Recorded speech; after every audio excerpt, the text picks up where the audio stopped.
Satu, tiga. Pencet. Silahkan. Assalamualaikum warahmatullahi wabarakatuh. Waalaikumsalam warahmatullahi warahmatullahi wabarakatuh. Baik teman-teman, hari ini saya akan mempresentasikan mengenai narkotika, psikotropika, dan zat adiktif. Pada materi ini kita akan mempelajari mengenai definisi dan jenis-jenis nabza. Lanjut. Gimana, Nun? Lanjut lagi. Oke. Nabza adalah singkatan dari narkotika, psikotropika, dan zat adiktif. Nabza sama saja dengan narkoba atau narkotika dan obat-obatan terlarang lainnya. Pada intinya, nabza meliputi berbagai macam zat kimia atau obat, bisa yang alami ataupun sintetik atau buatan, yang dimana jika digunakan akan menyebabkan ketergantungan dan merusak pikiran serta fisik tubuh pemakainya. Nabza yang alami artinya yang diekstrak langsung dari tumbuhan. Contohnya seperti ganja yang berasal dari tumbuhan kannabis. Sementara itu, nabza sintetik atau buatan adalah uh, nabza buatan yang dibuat oleh manusia. Contohnya seperti ekstasi atau sabu-sabu. Lanjut.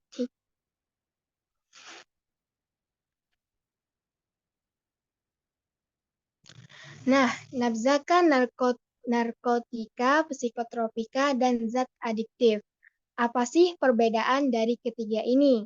Nah, kalau narkotika itu lebih mempengaruhi terhadap fisik pemakainya, seperti hilang kesadaran atau rasa sakit. Contohnya adalah kokain yang diekstrak dari tanaman koka dan opium yang diekstrak dari tanaman kopi. Lanjut ke psikotropika. Psikotropika sifatnya psikoaktif, artinya dia lebih ke mengganggu pikiran juga mental pemakainya. Oleh karena itu, psikotropika ini dapat menyebabkan perubahan perilaku pada pemakainya. Contohnya adalah sabu dan amfetamin. Yang terakhir yaitu zat adiktif. Zat adiktif ini merupakan selain dari narkotika dan psikotropika, namun masih dapat menyebabkan ketergantungan pada pemakainya. Contohnya adalah alkohol dan nikotin.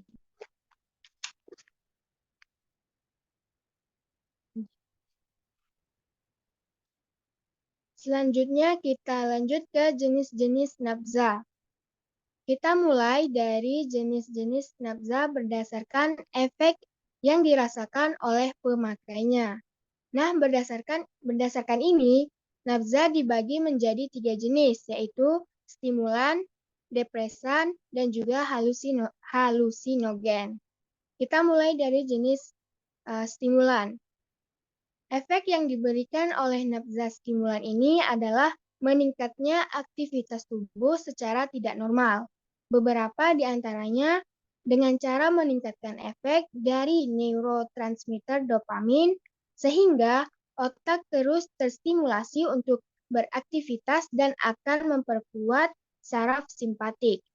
Akibatnya, pemakai akan mengalami peningkatan denyut jantung, tekanan darah, sulit tidur, merasakan perasaan bahagia yang semu, dan akan merasakan semangat walaupun dia sedang lemah. Contoh dari stimulan yaitu kokain, sabu, amfetamin, nikotin, dan kafein. Selanjutnya yaitu depresan. Depresan ini akan menyebabkan penurunan dari aktivitas tubuh. Salah satu caranya yaitu dengan cara meningkatkan efek dari neurotransmitter GABA. Jika kadar GABA tinggi, ini akan meningkatkan aktivitas dan fungsi tubuh menurun. Akibatnya, pemakai akan mengalami sulit fokus, hilang kesadaran, mati rasa, hilang nafsu makan, dan sistem pernafasan gagal berfungsi. Contoh dari depresan adalah opium, barbiturat, alkohol, dan ganja. Yang terakhir adalah jenis halusinogen. Efek dari jenis halusinogen ini akan menyebabkan halusinasi. Salah satu cara kerjanya adalah dengan meningkatkan efek dari neurotransmitter serotonin, sehingga kemampuan otak untuk menerjemahkan impuls menjadi kacau. Akibatnya, pemakai akan merasakan terlepas dari dunia nyata, bicara ngelantur, tidak dapat merespon dengan baik. Contoh dari halusinogen ini adalah LSD, PSP, psilocybin, serta psilocin pada magic mushroom.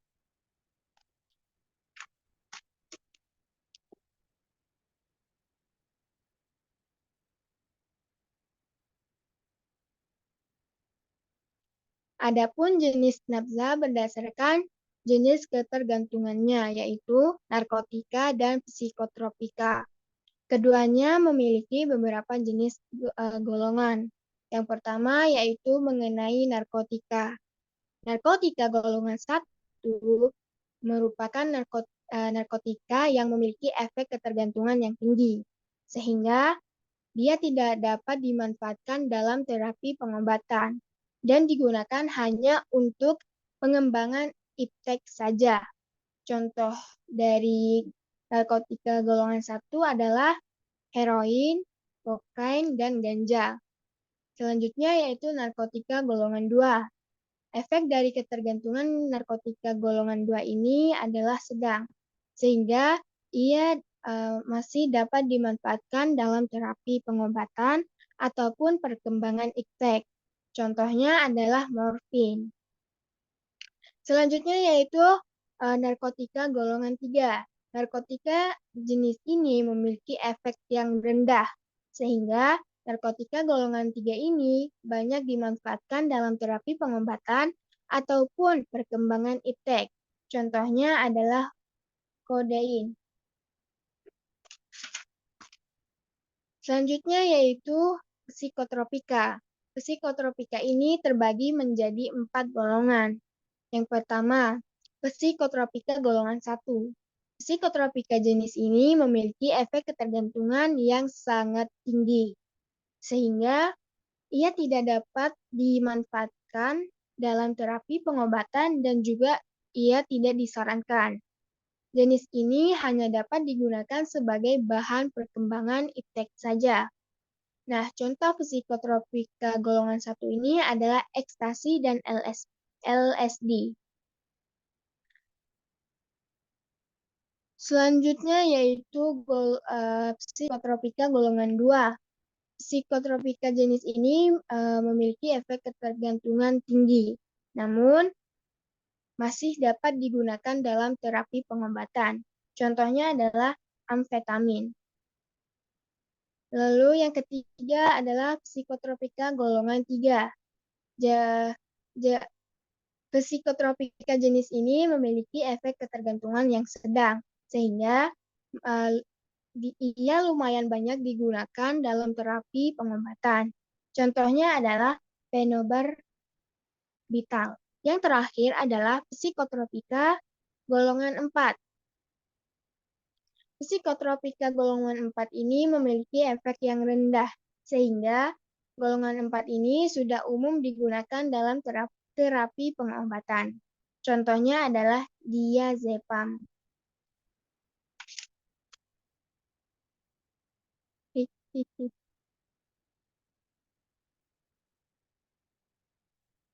Selanjutnya mengenai dampak penyalahgunaan nafza. Sebelum memasuki materi ini, perlu kita ketahui bahwa menurut Badan Narkotika Nasional atau BNN, dapat diperkirakan sekitar 40-50 orang itu meninggal setiap harinya akibat narkoba, dengan jumlah kematian mencapai 18.250 kasus. Nah, pada tahun 2015, Indonesia pernah mengalami darurat narkoba karena tingginya penyalahgunaan narkoba di Indonesia, di mana saat itu mencapai sekitar 4 juta orang atau 2,2% total rakyat Indonesia. Dan lebih mirisnya lagi, dari angka 4 juta lebih ini, 22%-nya adalah pelajar dan mahasiswa. Oleh karena itu, sebelum kita ada pemikiran untuk menggunakan nafza, alangkah baiknya kita memikirkan beberapa dampak penyalahgunaan nafza ini.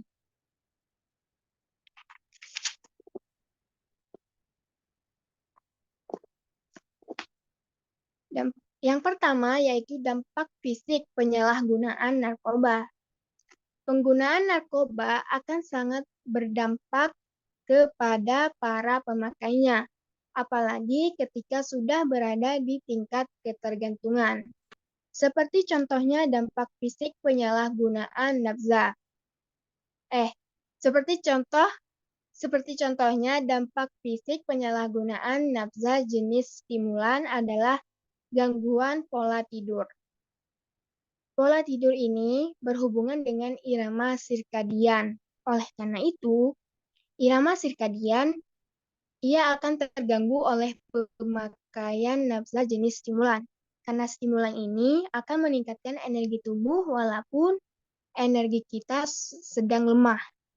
Efek dari irama sirkadian ini akan memicu sulitnya beristirahat. Selain itu, dampak fisik penyalahgunaan nafza jenis stimulan lainnya itu bisa terjadi gangguan pola makan dan gangguan koordinasi gerak. Adapun dampak fisik penyalahgunaan nafza jenis depresan dan halusinogen itu dia sama saja dengan jenis stimulan. Namun, reaksi nafza pada tubuh berbeda caranya, seperti dampak pada halusinogen di pola makan. Mereka akan lebih sering berhalusinasi daripada makan. Ya, lanjut. Belum, maaf. Yang terakhir, sedangkan untuk jenis depresan yang berdampak pada pola makan itu jenis narkoba heroin. Heroin ini ia akan menurunkan nafsu makan. Namun, ada juga narkoba jenis ganja, di mana ganja ini akan meningkatkan nafsu makan. Jadi, intinya efeknya tergantung pada jenis narkoba.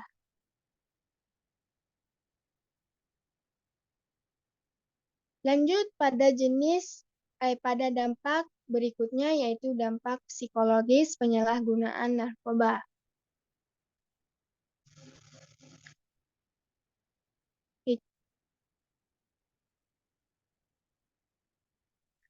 Dampak psikologis pada pemakai narkoba contohnya bisa meliputi mood instability. Mood instability ini merupakan perubahan emosi yang tidak terkontrol dan tiba-tiba, tanpa ada rangsangan atau alasan yang jelas. Hal ini disebabkan karena narkoba itu akan mempengaruhi keseimbangan neurotransmitter otak. Maaf guys. Tentunya ini akan mengganggu pada penerjemahan emosi pada pemakainya. Selain perubahan emosi, juga akan mengalami perubahan perilaku. Contohnya, ada narkoba LSD yang akan meningkatkan serotonin. Peningkatan ini akan mendorong pemakainya cenderung berperilaku ekstrim dan agresif. Selain itu juga, narkoba akan membuat penurunan fungsi kognitif dan juga ketergantungan, yang dimana pemakainya akan sakit dan memberontak jika tidak mengkonsumsi barang narkoba.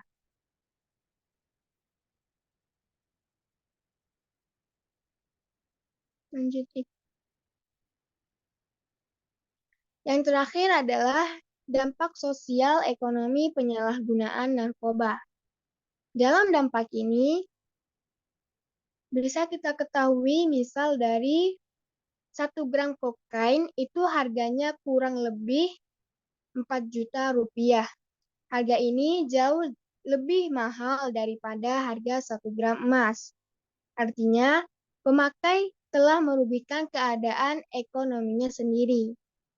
Oleh karena itu, selain berdampak pada perekonomian sendiri, berdampak juga pada perekonomian negara. Berdasarkan data pada tahun 2018, kerugian negara akibat narkoba ini diperkirakan mencapai 135 triliun karena narkoba adalah barang ilegal, sehingga orang-orang yang berbisnis tidak akan membayar pajak pada pemerintah.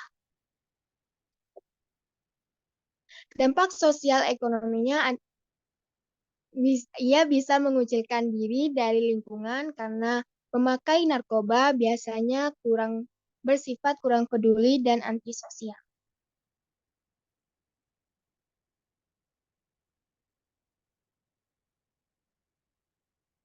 Baik teman-teman, sekian presentasi dari saya. Mohon maaf apabila ada kekurangan dan kesalahan.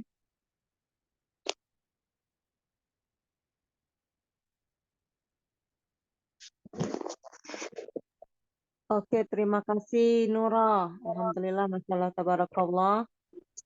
Banyak ya yang bisa kita dapatkan dari informasi yang bisa kita dapatkan dari apa yang disampaikan oleh Nurah tadi terkait dengan nazab, psikotropika, dan zat adik.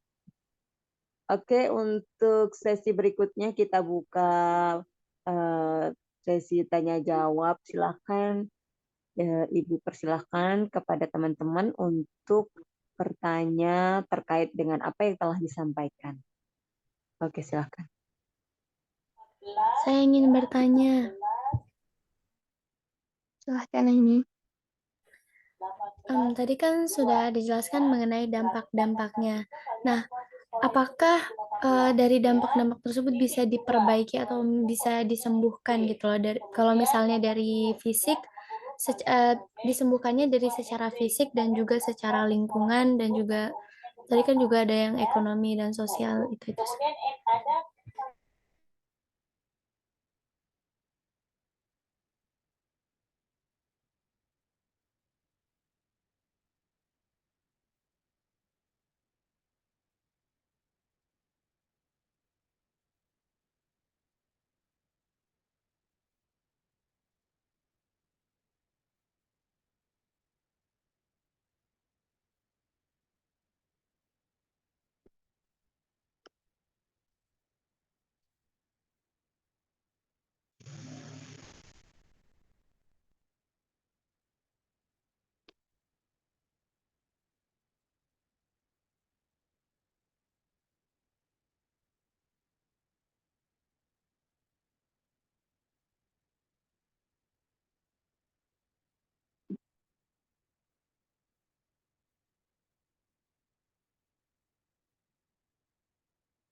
Mungkin Wela mau nanya.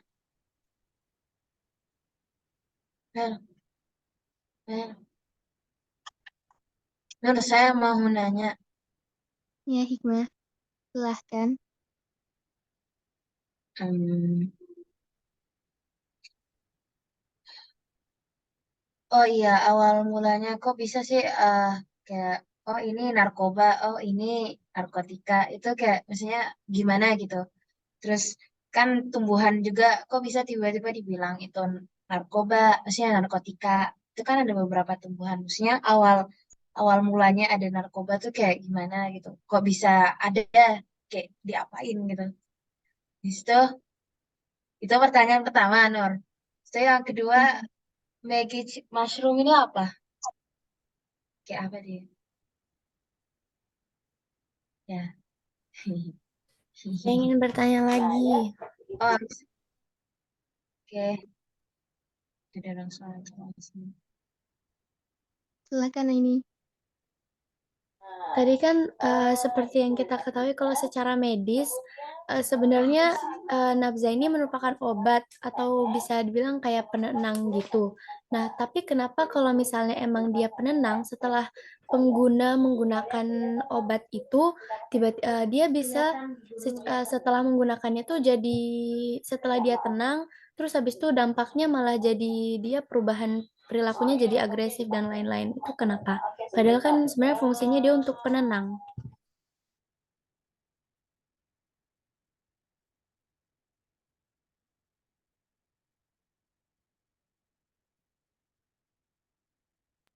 Saya ingin bertanya, Nurul. Ya, Bella, silahkan. Bagaimana cara mengetahui orang-orang di sekitar kita itu merupakan pemakai atau pengedar narkoba?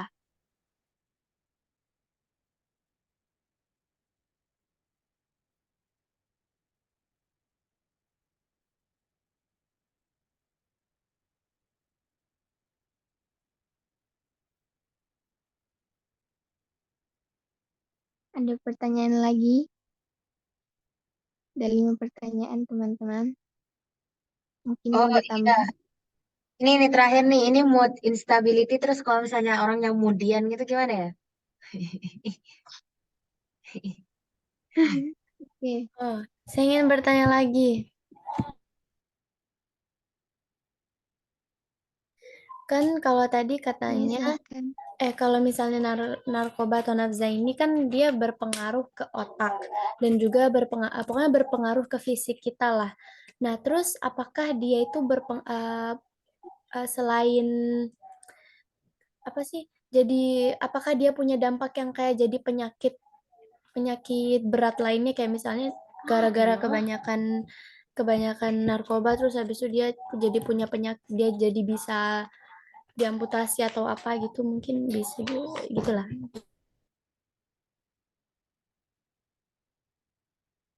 Baik,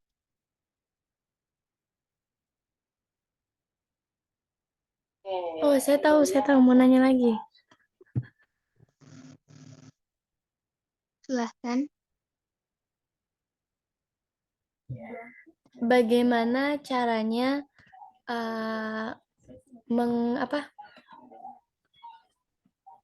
apa sih menghadapi atau menyembuhkan orang yang ketergantungan akan nafza ini? Dah gitu aja. Selesai, selesai.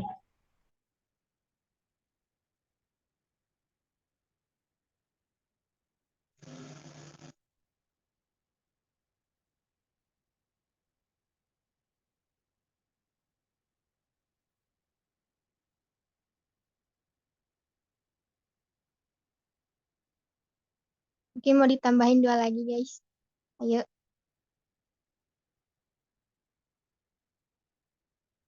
ya, Kok ayo. dua lagi, Nur? Udah 8 pertanyaan.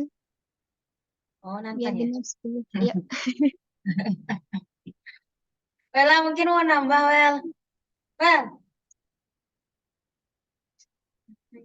Sebentar, teman-teman ya. Saya sedang mikir. Oke, saya juga. Saya juga mikir kok. Oke. Oh iya, Nur, ini satu lagi deh. Orang kan minum mabuk-mabukan. Mereka kok bisa mabuk? Maksudnya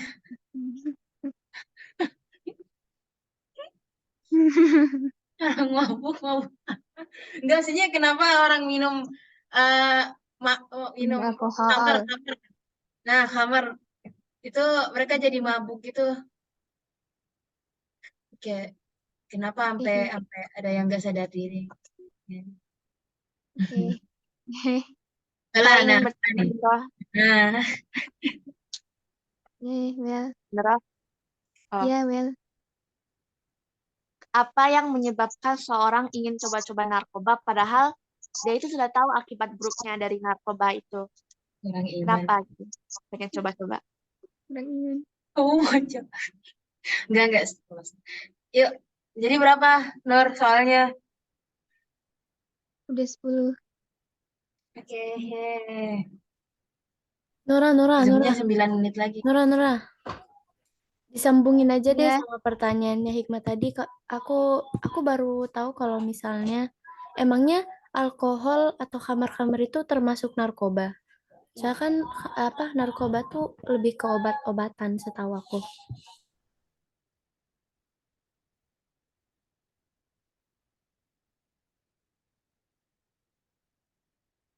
Zoomnya 9 menit lagi guys. Semangat Nur. Semangat Nur.